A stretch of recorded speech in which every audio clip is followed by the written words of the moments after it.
সেটা অবশ্যই সেটার পিছনে সবচেয়ে বড় ভূমিকা রাখে ছাত্ররা।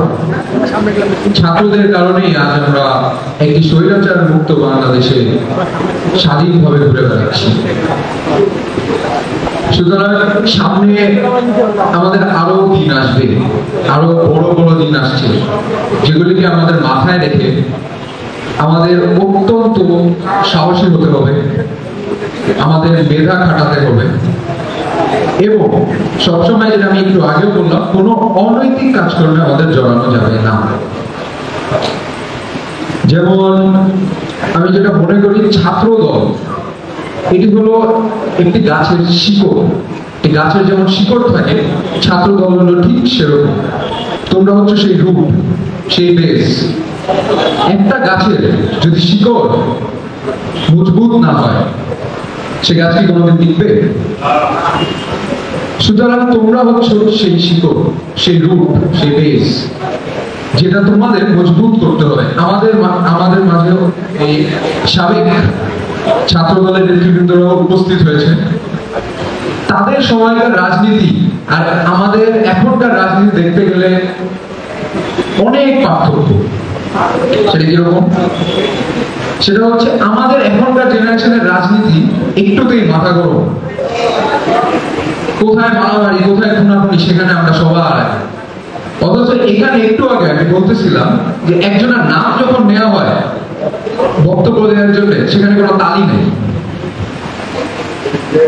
আমাদের অটুক শিক্ষাটাই এখনো পুরোপুরি হয়নি। আমাদের মেধা আছে কিন্তু আমরা খাটাতে জানি না।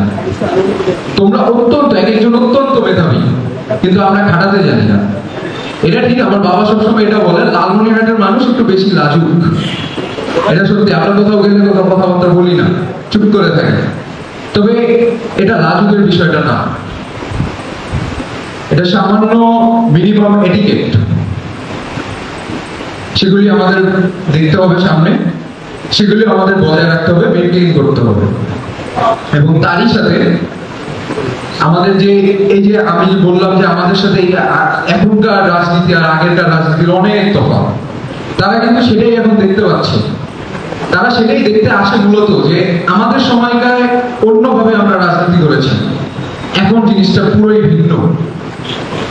তো আমাদের এই যে আমি যেটা তোমাদেরকে বললাম, আমরা যে সেই শিকড়টা, তোমরা যে শিকড়টা, এটাকে আমাদের বজায় রাখতে হলে আমাদের অত্যন্ত সৎ হতে হবে, সাহসী হতে হবে এবং মেধা খাটিয়ে আগাতে হবে। তাহলেই আমরা একটি সুন্দর দেশ গড়তে পারবো। আমাদের আগামী দেশনায়ক তারেক রহমান, উনি একটা মিশনে নেমেছেন নতুন বাংলাদেশ গড়ে তোলা, এবং অবশ্যই আমরা তার সাথে অবশ্যই আছি। এবং আমরা আবার, আমি ওনাকে অনেক অনেক ধন্যবাদ জানাই।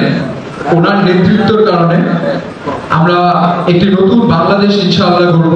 আমরা তার পাশে ছিলাম, আছি এবং থাকবো। এবং তারই সাথে আমাদের প্রধান উপদেষ্টা ডক্টর মোহাম্মদ ইউনূসকে আমি কৃতজ্ঞতা প্রকাশ করি।